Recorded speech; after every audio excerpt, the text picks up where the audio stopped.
We are excited to be here. It is the No Sugar, No Cream podcast. High energy, high impact, and lots of coffee and energy drinks. My name is Seth with my co host, Tim. Welcome. Welcome, Seth. Glad to be here. All right, let's not make it weird.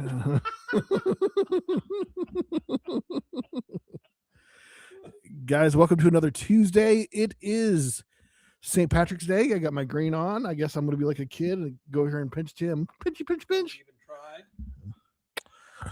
He's not a very good, what you call, plays well with others kind of guy. Yeah, kids, do they play? I mean, we really, as kids, you really didn't. I mean, really didn't know much about St. Patrick's Day, but we did Test. wear green, and if you didn't wear green, you got pinched. So that was the thing we did when we were kids. It was just a funny thing to do for St. Patrick's Day. Yeah. Which Tim's got to watch the new Chip video. Chip came back after been away for a couple months, and it was related to St. Patrick's Day, and of course Chip likes pinching people if they're not wearing green, so that was humorous. Got to play Tim the video, but yeah, guys, hope you're having a good week. We're having an excited one where we got the game coming up Friday to go see the Celtics play. Then we're gonna go next morning, and go see Elvis's old home, Graceland, yeah, Graceland, yeah. Graceland. Yeah, would it sound all right? Still confirming that my volume's Confirming. Tim is, just on top of it over here. He's the producer. He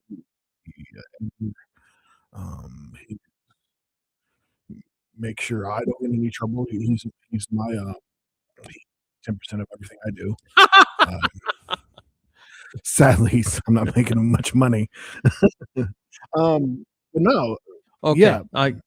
It's YouTube is delayed about 30 seconds. So when I speak into my mic, I have to wait about 30 seconds before it shows up on YouTube where I'm listening to confirm the volumes are okay. So technology, kids, technology.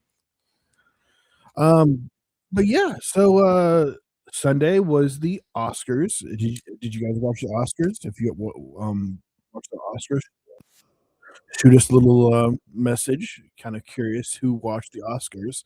I just watched bits and pieces. Then I watched some online. The best of Conan. Some people, thought he was pretty cheesy, and then I feel like the more old school people, like, I mean, I grew up on Conan, so I'm a big fan of Conan. He plays it pretty safe for the most part. But he did a funny to end it, which I don't think it even aired, but he did. I forgot what movie it's from, but you are sent into a room. It's from a series or a movie, and you're sent into the boss tells you a raise, sends you into a room, and then they gas the room, and it kills you.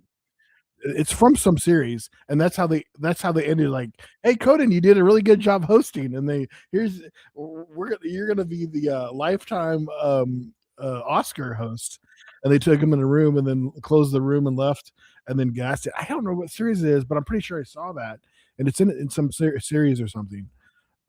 If you know what that is, shoot me a message about that. I would not want to watch that. The funny series. part is that's horrible. That's hair. That's horror. Dark horror. Yeah, a little bit of horror, but it might just be dark. I mean, I don't know how.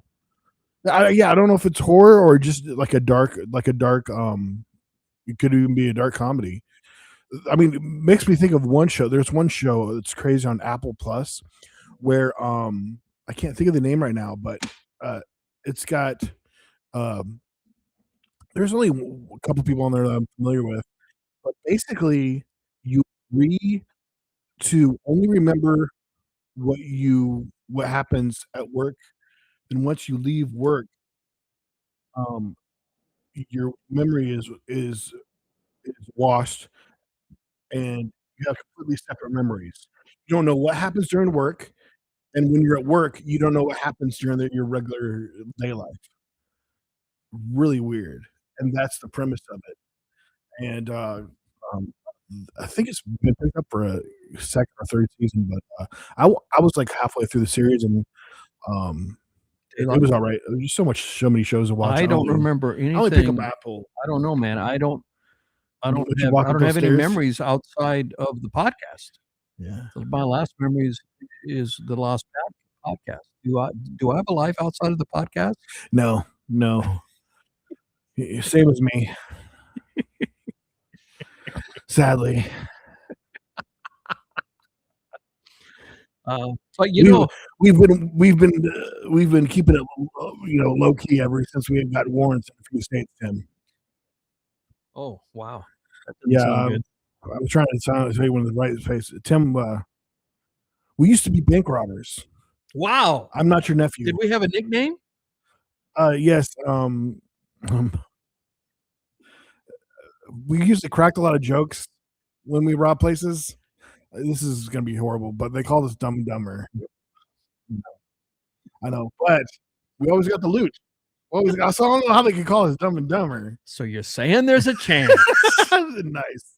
So yeah. So I'm not your nephew. I'm your childhood best friend that talked you into being talked you in a life of a crime. Once I realized that you have a very short-term memory, and that I could basically, I would be the only person to snitch on us because you would forget what happened. Hey, that's actually there's a story there somewhere, right? That could be a screenplay. Be interesting. So yeah, now it's always something new. No sugar, no cream venture. We've done the Chef Seth barbecue sauce coming out. Look for it. And now we're going to be doing our own screenplay. No sugar, no cream. Produced by No Sugar, No Cream. Produced by the company that has no business producing anything.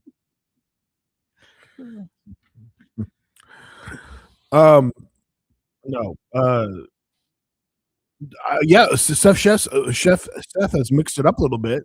I've really got into cooking here lately. I have done. I mean, usually, during COVID especially, it was horrible. I spent way too much money, and it was just in a bad habit of doing Uber Eats there for a couple of years. Like pretty much every day, almost was just doing Uber, and then every once in a while, I'd bring myself to get some groceries. But it's just so easy to Uber and. Do Uber Eats to receive Uber Eats, to be performing Uber Eats, delivering. Yeah, which you did in the past. I did that some too, but then for my own meals, I would do Uber Eats and not mess with cooking. But here, the new year, I've probably Ubered definitely less than 5 times, probably 3 times, I think, 3 or 4 times, and most of it's been groceries. Okay, receiving, ordering. Yeah. When's the last time you delivered? I delivered a sub a couple weeks ago. But as Uber Eats delivered. Oh, like that you did the delivery. You were. Oh no! It's been a couple 3 years. A year. I don't think I did it at all since. Did you do it in Arkansas when you're living there? I might have done it a little bit here when I first got here, a little bit, but no, I did it in Arkansas a little bit. I mean, man, it was so much easier during when COVID was going on. Things were so busy. I was doing DoorDash a lot, and it would only let you go online if it was busy enough. So if you go online, you'd stay busy all day for the most part. It would keep you sending you people. Whereas Uber Eats, you could do Uber and deliver people, like, of course, taxi people. Can you do both Uber Eats and Uber? Mm-hmm. But if you don't want to mess with having people in your vehicle, you can just deliver food.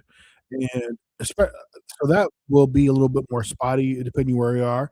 But during like noon or from say 4 or 5, 8, maybe late night pop. A lot of people go home. You can have late night people this area, and then like what you get it further over toward Franklin, make some decent money. And for the most part, I've always averaged $20 an hour.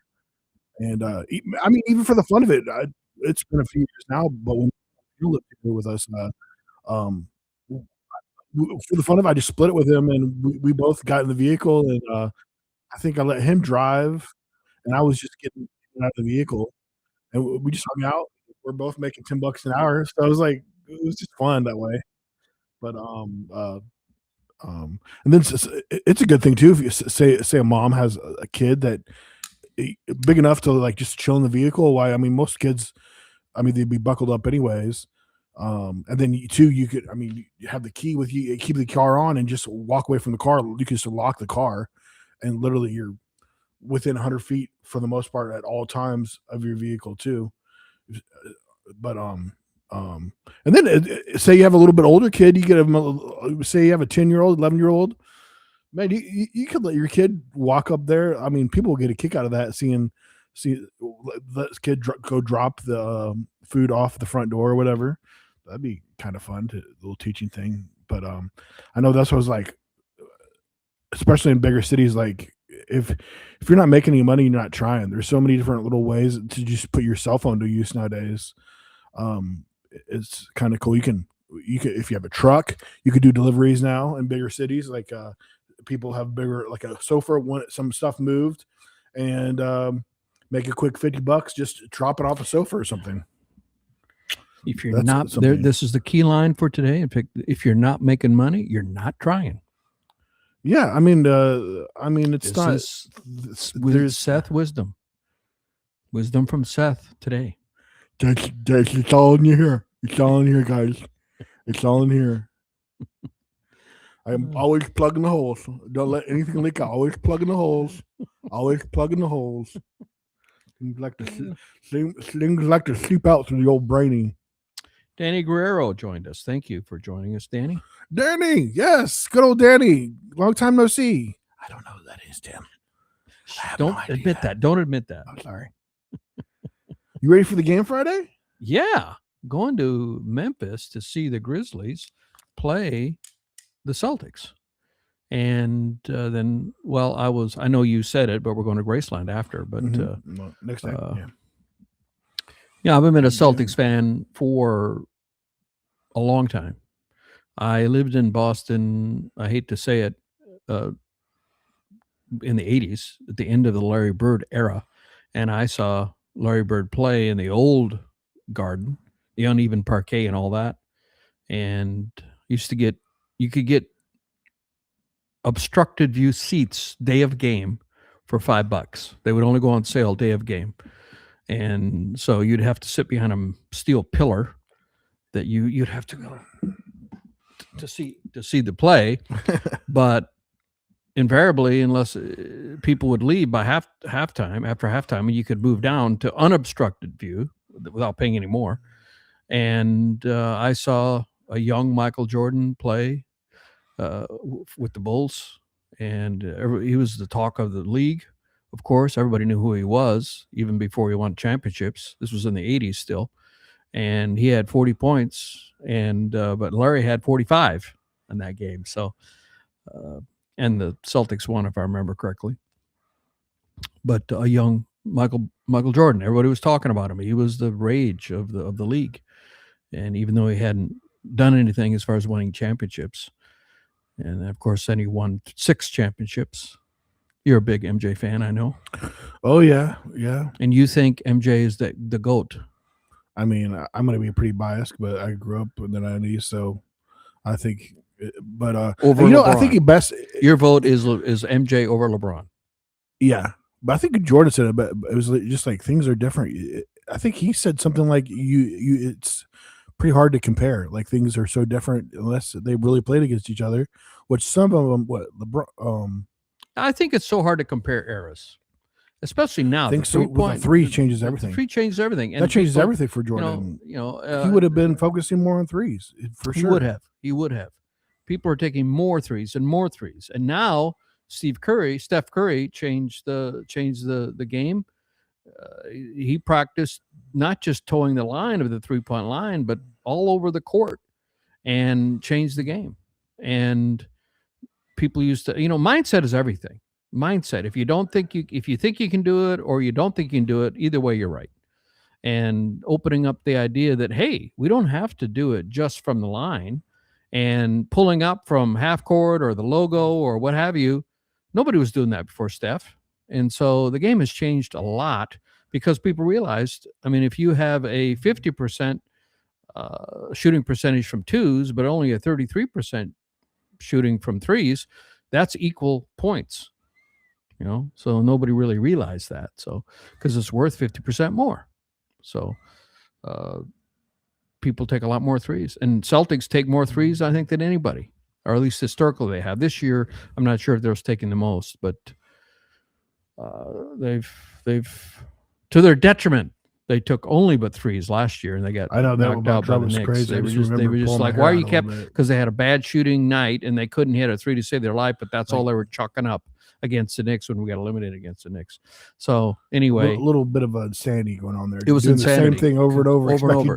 Right. That's the definition of insanity. I think Einstein is attributed to saying that. I wonder if that's actually true. Did Einstein say that? Doing the same thing over and over again is the definition of insanity. It seems like that is attributed to Albert Einstein. But hey, an interesting point. He's considered probably as the most brilliant man of the 20th century. But as a matter of fact, if you study, this theory of relativity, MC, what is it? Equals MC squared. There were at least one, I think two other researchers who were 6 months behind him in developing that in Germany. So he was only 6 months ahead of at least one other person, and I think maybe two, in developing that theoretical physics theory. And so, if we think of him as being, nobody else could have thought of that. Well, that ain't exactly true. There were other people which we don't know their names. So people only remember who's first. We never remember who's second, generally speaking. So Einstein is generally considered, he's an Einstein. Well, it's a compliment. The second place guy, we don't ever say I didn't even know his name. I think it's a German guy. Just a side tidbit there. Test after the podcast, so please take notes. Be ready for that. Exciting. I ran across this crazy thing where a potato farmer won a race. This happened in 1983. Oh, yeah. He didn't know that you could take breaks. Yeah, I saw that. The rules. This mindset. Again, mindset. Yes, it goes right with. Great segue, nephew. Great segue. Yeah. He didn't know. What was it? You'd take breaks or something? Yeah, or you could sleep. At night. You slept. He just kept running. He didn't know that you could sleep. Yeah. And he didn't even train for it. He just in boots. What country was that? That wasn't the US. That was some other country. Yes. Australia? From Sydney to Melbourne in Australia. Yeah. And he didn't know that you're supposed to. He didn't know the rules. He thought you just have to run 544 miles. Oh my gosh. So he did, and he won it. 61 years old. That's that farm strength. My dad into his 80s, he still was so strong. Farm that farm strength, and just like somebody who physical labor, a roofer. If my buddy who's been playing music in bars for decades, like 3 decades, has seen a lot of bar fights, and he said the most ornery bar fight guy is a roofer who's probably in his 40s or 50s, because his body aches. Because roofing is a hard physical job. You're hauling. Now they got ways of getting the shingles up, but you have to haul those shingles on your back on a ladder. Dangerous. Very time, and so your body aches, from doing that over and over every day, and their body aches, but they're incredibly strong, and they're ornery because their whole entire body aches, and they might be getting in a fight just to help ease the pain mentally. And so he said those guys are the guys you don't want to tangle with, because they've got the strength to do it, and they've got the orneriness from the pain. So anyway, from physical labor, if you're doing physical labor, you can't get that kind of strength from working out in the gym. It just doesn't happen. Physical actual. That's why, a lot of times they incorporate like tire throwing and different things that are actual related to, work, physical labor, rather than just lifting a barbell or a dumbbell. Yeah, so he won by 10 hours. See, people weren't even ready at the finish line because it usually takes it could take up to 7 days. So now when they do that race, do people just run through? Oh, but here it says it broke the record by 2 days. What? I'm confused. Get your facts straight. Yeah, I don't know. I mean, they must have just had a gentleman's agreement. Well, everybody's going to sleep a couple hours every night, you just kept going. I was like, why didn't nobody think of this earlier? I wonder how they do that now. I mean, so this was, you said, in the 80s. I wonder how it's done now. Yeah, this was, 80s. Here's another example. I don't know if you know, what's his name? Ferris. He became famous, the 4-Hour Work Week. I forgot his first name, but his last name is Ferris. F-A-R-I-E-S. Michael Ferris? Anyway, he did the 4-Hour Work Week and the 4-Hour Chef. It was all the rage in the aughts. The 4-Hour Worker was best-selling book. And I just read that recently. It's on my list. I'm catching up on books that I should have read decades ago. I read that book last year, I think. And a lot of the stuff on there is obsolete. But he had the mindset that you could get away with things, and you could get a full paycheck and only work 4 hours and still get all your work done. And so he, in some martial arts, not taekwondo, one of those sports, one of those disciplines, he entered a tournament and he did two things that nobody ever thought of. He didn't know how to do any throws or any of the moves, but the rules are, if you push someone out of the ring, I guess it's kind of like sumo.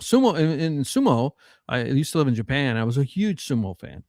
And you win either by having someone put down their arm or elbow or anything other than their soles of their feet touching the ground, or you push them out of the ring. And the ring is by a big rope, about 4-inch diameter rope that's laid in a circle. And that's, if you get pushed out, or you put anything on the clay, the doho, or I think dojo,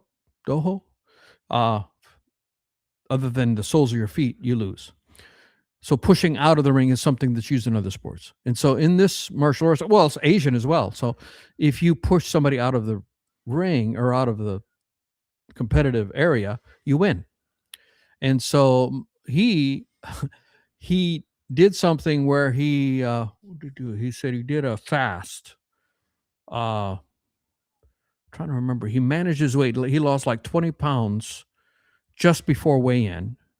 And then after he weighed in, he took on so much water that he regained 20 pounds quickly. I'm probably not giving it justice, but he did something with his weight. He manipulated his weight so he got lower than he normally would to weigh in, and then he quickly added all that weight back. So he had a 20-pound weight advantage over his opponent. And then he also, not knowing any of the martial arts moves, he just, because he weighed more than the other guy, he pushed them out of the ring and won that way. And he won a championship. He won a national championship, or maybe even international championship, when he didn't know a single martial arts move in the discipline. He did it by manipulating that. Nobody had ever thought of that. Well, they since have come up with rules that disallow those techniques. But it's, mindset is so important. If you think of it a different way, it's like the old saying, guy asked his wife, how come you always cut the roast in half before you put it in the pan? He says, well, that's the way my mom did it. So he asked the mom, how come you always cut the roast in half before you put it in the pan? She says, that's because my mom did it. So they went to the grandma and asked her, well, it's only had a smaller pan, so I had to cut it in half. So even when they had a bigger pan, they're still using that practice, because that is the way it had been taught all through the years. But the reason they were doing it had been lost, because now they had a bigger pan, but they still cut it in half. That's hilarious. That's good. So things like that. There are many things like that in our lives that this is the way we've always done it. And if somebody can, from the outside or with an outside perspective, can come up with a new way of doing it, you can possibly just up-level a complete, an entire industry or a sport or after everybody stops freaking out. Everybody, yes. That's not legal. You can't do that. What are the rules against that? Show me the rule. Well, we're going to make a rule. You'll get by this time, but you can't do it next time. So there are tons of examples like that. Maybe we could come up with more, but there are tons of examples where people, and you could call it gaming the system, but they found a loophole, like Ferris did. I can't think of his first name. Is it Michael Ferris? I think it starts with an M. Yeah, he won this award without knowing a single move in the martial arts that he was doing it in. and this guy, he won because he just didn't know the rules. He didn't know that. There you go. He didn't know the rules. He didn't try to break any rules or like game the system or nothing. Or he just didn't read the rules. Oh, you can sleep at night if you want. Yeah. Man, that's crazy. Well, the 24-hour races that they do. You got the Le Mans, and then isn't there one for NASCAR? I know you like NASCAR. Weren't they talking about a NASCAR? We talked about this. How do they? I'm curious how they do that. 24 hours, and there's two drivers, and do they? This is such a dumb question. Like the one that drives across the U.S. or like the one? No, it's on a track. It's on a track. Oh yeah, I'm not really familiar with any of those races. Like the 24-hour Le Mans. There's one in Europe called the Le Mans. Two drivers. You have to be in the car, right? They even switch out of the car. Do they? I think so. You have a pit stop and you switch off. I think so. Or you don't both have to be in the car. I don't think so. Imagine if you had a race. What if you had a race where you had to be in the car the entire time, and so that you'd build cars that had two steering wheels, because they now have cars with two steering wheels for driver education. Then make it a true 24-hour race. You can't leave. You can't leave the car. The horse race. Is there horse races still where you like long distance horse races? What's the the old movie where like they race across the desert like hundreds of miles. Yeah. Very much a classic movie. Like, and they run into all kinds of The Great Race? No. The Great Race. What was the Great Race? Is a car race. No, the Great Race. I'm thinking of something else. I'm thinking of The Great Escape. I was thinking of The Great Escape. The Great Race. Yeah, I'm not familiar with The Great Race at all. The Great Escape. That's a classic movie where they escaped being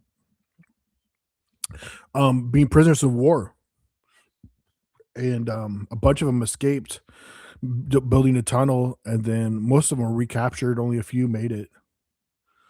I think that was like World War I or World War II. Okay, The Great Race is a 1965 movie. Okay. It had Jack Lemmon, Tony Curtis, and Natalie Wood. These are great actors and actresses that are all past now, but the competing daredevils at the turn of the 20th century. And one of them is a classic hero archetype, and the other is a classic villain, and usually dressed in black, wearing a black mustache. And they propose an automobile race from New York City to Paris. How would you drive an automobile to Paris? You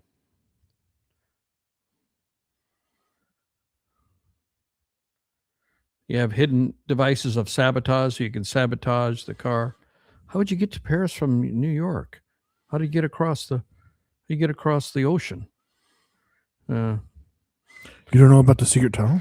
Oh, they go west. How do they must go across Alaska, and then they go across Blake Edwards was the director. Blake Edwards was the director. Do you know Blake Edwards? Mm-mm. He did all the Pink Panther movies. Okay. If I'm not mistaken. Jack Lemmon, Tony Curtis, you know those names? Natalie Wood. Mm-mm. Mm-mm. They were great artists. So, yeah, growing up without a greatest TV in the 80s, I feel like I missed out on getting to watch a lot of old school movies, and then I never really got into it. We watched there was the old movie channel, watched some of that back in the day, but there is quite a you're able to introduce me to a good movie every now and then, because there's so many movies that I haven't seen, like anything before 90s. Really, that's the age anyways. I haven't seen a lot of the stuff. Still haven't seen Godfather 1 and 2. Yeah, don't bother with 3. There was a great line in there. Just when I think I'm out, they pull me back in. That's a good one. You've heard that line, right? Yeah. Just when I think I'm out, they pull me back in. Pacino line. Yeah, which we got into a whole gangster movie, which you're a fan of gangster movies, the old school gangster movies, the mob movies. We watched a small handful of them last year. So I saw Casino and then a couple other ones. But I think we watched the one that, I mean, you love that line where like funny hee hee or funny ha ha. Yeah, that's Goodfellas. That's Joe Pesci. Joe Pesci. I think that's why we started watching that movie, because you were telling me about that. And we watched the clip. It was like, well, let's watch the movie. Yeah. Like, I was like, oh, Harold Hill or Harry Hill, Harold Hill, Henry Hill. Last name was Hill. Was the real gangster that was played by Ray Liotta played Henry Hill character, and it was, most of that story was true, with some slight variations for. In fact, I just saw a clip on this. There's a part where, when the Pesci character was a kid, he used to shine people's shoes to make money as a kid because they were poor. And there was a gangster who got out of prison, and they had a big party for him at the Ray Liotta characters, or no, the De Niro characters.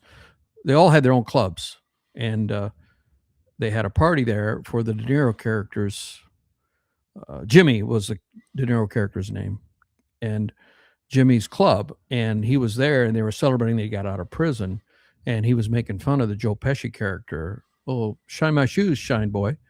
And in the movie, the Pesci had a horrible temper, and he killed that guy that night. He did kill him, and he did beat on him and saying, shine these shoes. That did happen, but it happened 2 weeks later. So they did, conflate things that would kind of change it, make difficult to put it in a movie to say, yeah, he was killed, but it was 2 weeks later, so it actually happened, but for the interest of storytelling, they changed some of the details. But there actually was a Lufthansa heist, the biggest heist in history at the time. There was a bunch of money that came in or was going out that was at the airport, and they actually went in and stole it. That was a real story, and that was in the movie. And the Henry Hill or Harry Hill, again, don't remember his H Hill. Let's call him H Hill. He got paid $500,000 for the rights to the story, and he was in witness protection for a while, and then he got tired of that, and he left witness protection and was living openly, and all the people that he put away because he testified against them knew that he was who he was and where he was living, and he died of natural causes. He died in like 2010, 2012, somewhere in there, of natural causes. Defiant to the end. He was saying, it was my story. I should have been paid more. Gangster attitude to the very end. Here's a good, I'm curious if you've seen this movie, because you'd really like this movie if you haven't seen it. The 2006 movie Ben Diesel, based on a true story of a gangster who he represents himself. Find Me Guilty, it's called. And he gains a lot of weight, I think, for the part too, because it's a bigger guy. But it's I'm pretty sure it's like a true story, I believe. And what is it? The guy's Jackie DeNorcio was the mobster, the real mobster. They called him Jackie D.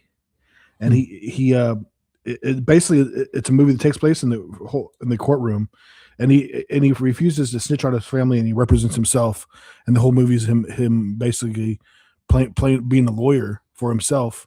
And spoiler alert, but I think he gets himself off. He does a good job. But it's based on a true story. Yeah, you probably really like it. It was really, really well done. He does an amazing job. Vin Diesel does, and it's probably one of his best acting roles. Are they still making those? What do they call I think them? they got one more they're gonna make. I mean, What's it called?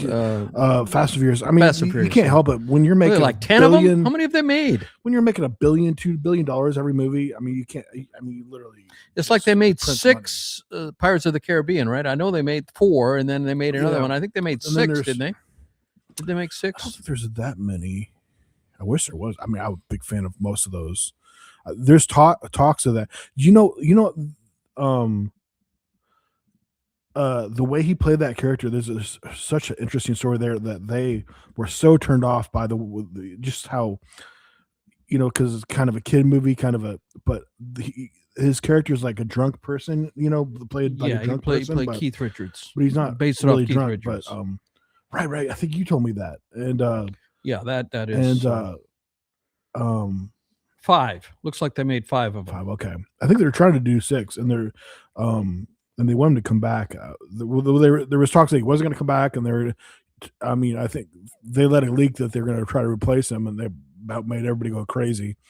So, Pirates of the Caribbean it's grossed over $4.5 billion. It is the 17th highest grossing film series of all time. And it is the first film franchise to produce 2 or more films that grossed over $1 billion. So the highest grossing franchise and film series. Oh, well, number 1 is, it's unfair, Marvel Cinematic Universe. Yeah, there's like 20 of those movies. 37. 37. I didn't even obey my own rule and still was off by. I was supposed Spider-Man's number 2, 16 of those. 16. How can you make 16? Star Wars, they've made 12 Star Wars. That's number 3. Wizarding World. I don't even know what that is. Oh, that's Harry Potter. Number 11. They've made 11 of those. They made 11. That's number 4. James Bond is number 5. Well, I don't blame you for not knowing Wizarding World, because that's not really what it's really called. I guess that's the nickname. That's what the series. They call it the Wizarding World series. That's hilarious. That's what they call it. And then you have to go over by Harry Potter and the Deathly Hallows. That's the only I knew was Harry Potter. James Bond is number 5. They've made 27 James Bonds. Yeah, I think they were having some issue casting the next one. I think they're hopefully finally do somebody younger. They can do a few. But yeah, Avengers that's a classic. Is number 6, but they've only made 4. Avengers. So the average of the films, the first 5, 878 million for Marvel, 697 for Spider-Man, 866 for Star Wars, 877 for Harry Potter, only 290 for James Bond, because a lot of them are really old when the dollar was worth a lot less. But the Avengers, the average of the 4 is almost $2 billion each, 1.9 billion for each. They film, make so much of the more 4 profit too if they would. They spend such a ridiculous amount on these movies too. That's the crazy part. Oh, but the one that has made the most of the top 20, number 12 is the Avatar series. They've only made 3, and the average is 2.2 billion per. So that's the most per picture. I mean, he's taken years to make that. I didn't even realize there were 3. I thought there were only 2. Yeah, the third one just came out. It just came out like over Christmas, or I thought that was the second one. That was the third one. I didn't really care for the first one, so I lost interest. Yeah, I mean, you're not a big sci-fi fan. It's definitely sci-fi. I mean, goodness, it's blue creatures. So if we go down here, so what did I say? Fast and Furious is number 8. They've made 11. It says they made 11 films. Fast and Furious. It says here they made 11 of them. Yeah. But they two the part 1 and part 2, and then Tokyo Drift. Like, yeah. I think it was supposed to be part 2, part 1. So yeah, I guess I didn't realize. And then you got 11. DC Extended Universe. You got Marvel Cinematic Universe. You got DC Extended Universe, which is number 9, 15 films. And Batman is number 10, 19 films. So that's your top 10. Jurassic Park doesn't quite make the top 10, is number 11, and they've made 7. Surprisingly, they've only made 7. With all these others making so many of them, why haven't they made more Jurassic Parks? Not that I care. I mean, because I've only been to the first one, or only seen the first one.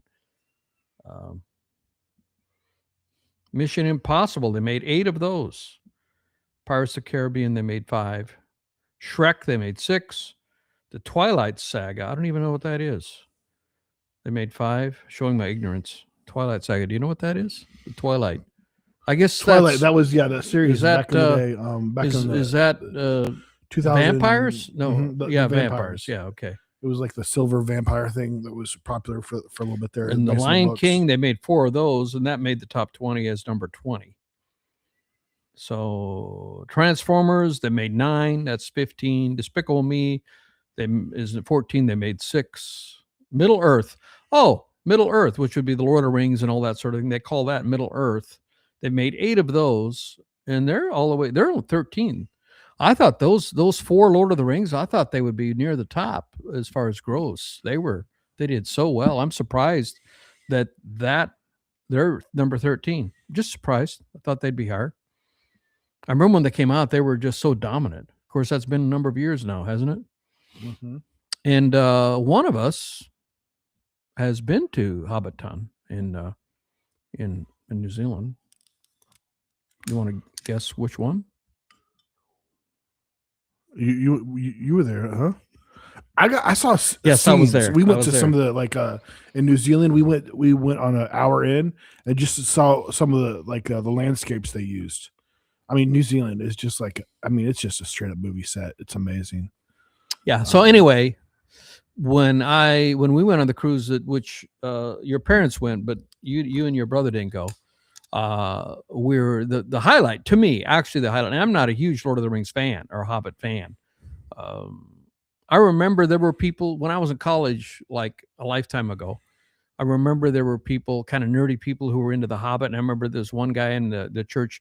I would go to the every Friday night. We'd have the fellowship, the Christian meeting. What was it called? It has initials. I forgot what it's called. But anyway, there was a guy there who was kind of nerdy, and he was, he was kind of Christian athletes. No, there was that also, which I attended, but there was another one that had 4 letters. I forgot what it meant. Anyway, what it stood for. But it was we'd have the meeting every Friday, and there was a guy who was involved with that, played guitar, and he was kind of a little pudgy, and his nickname was the Hobbit because he was, short in stature, little, and everybody, that was people were into the Hobbit. I mean, they had not made any movies, but the Lord of the Rings movie books and the Hobbit book, people were into it then. So people have been. I mean, those books were written before 1950, 1940s, 1930s. I mean, those books are old. I mean, older, and it's not 60s, 70s, 80s, 90s. It's the Rings trilogy or the Rings books. Or it was a trilogy. Yeah, it was just a trilogy. It wasn't a 4, wasn't it? Was it a trilogy? 3? Yeah, I believe so. Yeah. And then you had the Hobbit. Yeah, and then of course nowadays, I mean, they're saying movie theaters are dying, and I think there's always going to be those big movies that will do well in theaters. And then if you're smart and have budget, well, you can make some good money. They just this is the budget, and we're going to use every dime, and then probably use even more. It's crazy how they man. If somebody was really good at budgeting, they could do really well in Hollywood. Okay. I was just going to mention Taylor Sheridan. He's I think above the curve. He's where it's at now because he's creating his own universe on Paramount Plus, where he has a number of different shows. Some are in the same universe, and then he's written some banger other shows. But I think he just got somebody might have pulled him off to another he might be made a deal with another platform, I think. Okay, so I had it right. I said middle of the 20th century. It was released in 1954, and then 1955. The Fellowship of the Ring, July 1954. The Two Towers, October 55. no, sorry, 54. July 54, November 54 was the Two Towers, and then The Return of the King 55. So, did you read the books? Were you a fan of that? Not sci-fi though. I started. I never finished it. I think I started. They said you have to start with The Hobbit, and I had The Hobbit because The Hobbit preceded it, and I started it, but I never even got it finished. I was influenced by it because he was a popular kid in the Christian group, and he was, everybody kind of deferred to him. And I thought, well, I guess I need to be in this because the popular kid is into The Hobbit. They call him The Hobbit, and Lord of the Rings was all their thing they were into it. And I tried to get into it, and do you have I just faded away. Favorite entertainment book? Like entertainment book, just like a science fiction, or not science fiction, but fictional story. Really good favorite book that you probably maybe even read more than once. Oh, read more than once, probably not, but I was a huge fan of A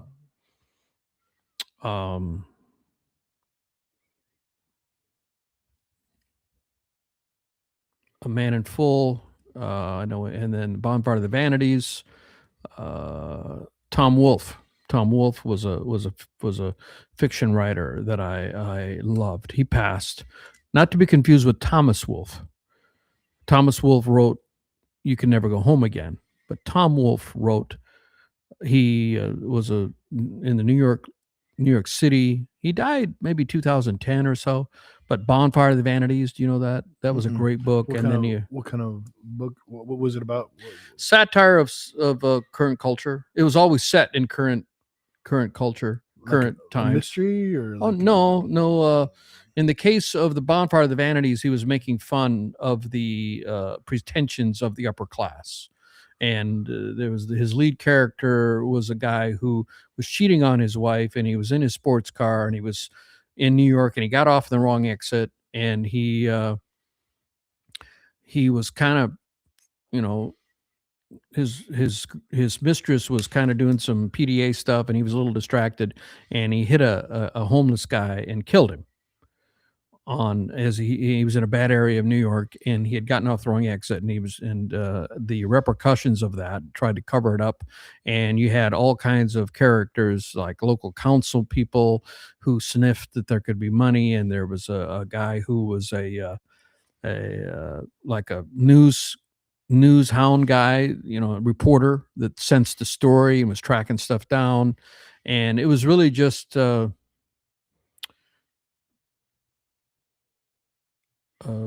excoriating modern society, and it all revolved that one instant. Yes, and the repercussions from that. Yeah, I like stuff like that. And then also, Man in Full was based in Atlanta, and there was a real estate developer who had all these projects. But the matter of fact is, it was all hinging on paper thin, and something went downhill, and suddenly all the loans were getting called, and famous actor played that in a movie, Man in Full.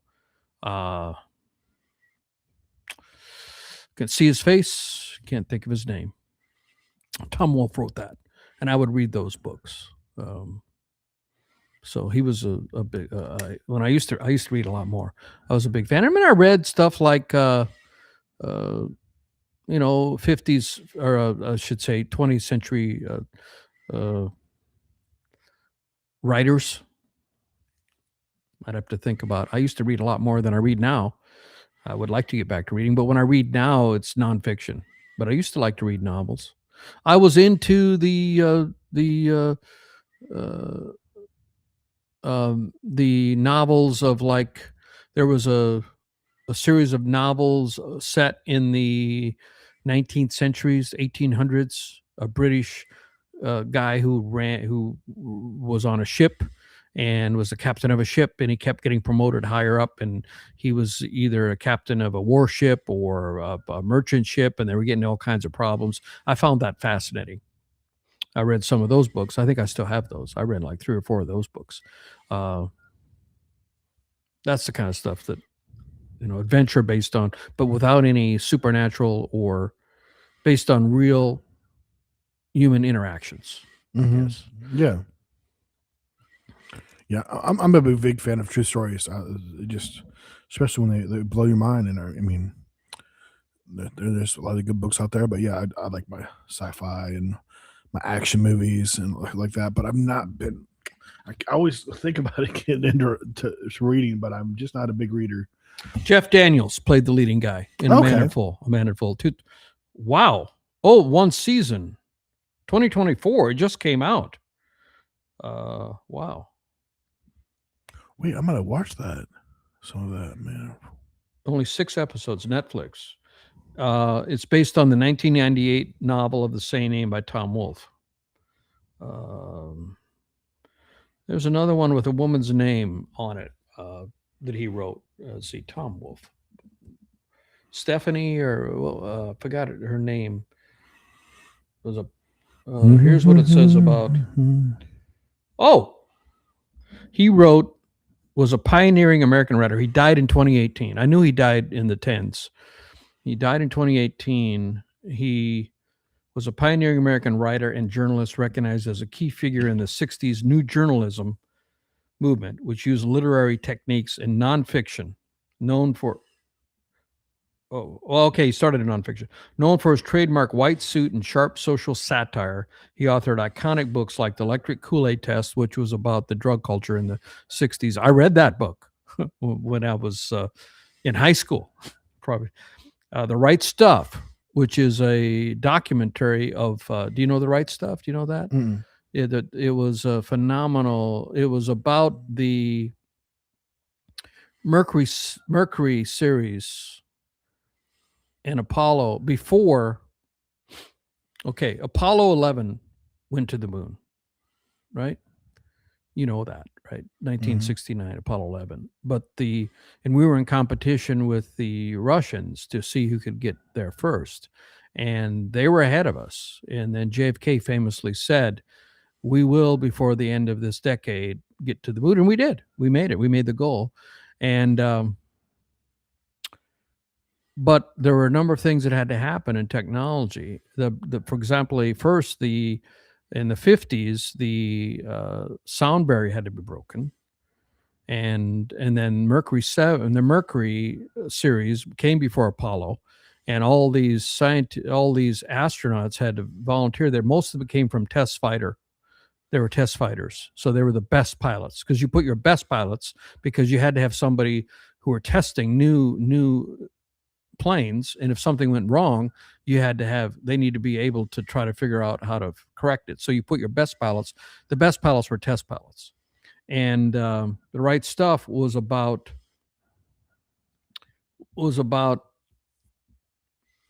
Okay, I'll read you. It was a 1979 book, and I remember going to the movie. I love this whole series. I read the book when it came out that chronicled the story of the first American astronauts and the test pilots who preceded them, focusing on the mental and physical demands of Project Mercury and the right stuff required for space flight. A classic of new journalism, it explores the culture of test pilots like Chuck Yeager and the Mercury 7 astronauts, examining their bravery, the sacrifices they made, and the public's fascination with them as heroes. The book was adapted into an Oscar-winning 1983 film and a 2020 Disney miniseries. So Chuck Yeager was not an astronaut, but he was the man who broke the sound barrier. And nobody knew if that was possible. The people thought that, it's possible that if you get to the sound barrier, the plane is going to explode. They didn't know. Right. They didn't know it was going to happen. And he was brave enough to get in there, and he broke his arm the day before. I don't remember, was it a bar fight? Because he was quite a character, Chuck Yeager in himself. And he became famous after The Right Stuff came out. And I remember there were books about him, and I read them all. I just loved it because they were American heroes and they were brave. And the day before he was supposed to do the flight, he broke his arm. I don't remember if it was a fight or what it was. And he knew darn well that if he told the commanding officer that his arm was broken, that he would have been taken off the flight, and the flight was going to go anyway, and the next guy in line would have taken it. And he knew that this flight most likely was going to break the sound barrier, and he hid the fact that his arm was broken. And he literally, when you have to pull down the cockpit to lock it in place, and you're supposed to use your right arm or left arm, whichever. The arm that you're supposed to use is the one that was broken. And he had to figure out a way to close that cockpit without being obvious about it. Right. And he actually, I think he got a stick or something that he wedged in there so he could do it with his other arm. Stuff like that. That's true. That was so Tom Wolfe researched all that and wrote this book, and there was no fiction involved. It's all factual. And it was an Academy Award winning film. And phenomenal. That's the kind of books that I enjoyed reading, in nonfiction and fiction. Manly men, Man. So, hey, Mike, how's it going? I see Mike commented. This is how many minutes ago? Oh, 5 minutes ago. Good to see you, Mike. Mike lays on here. Who else?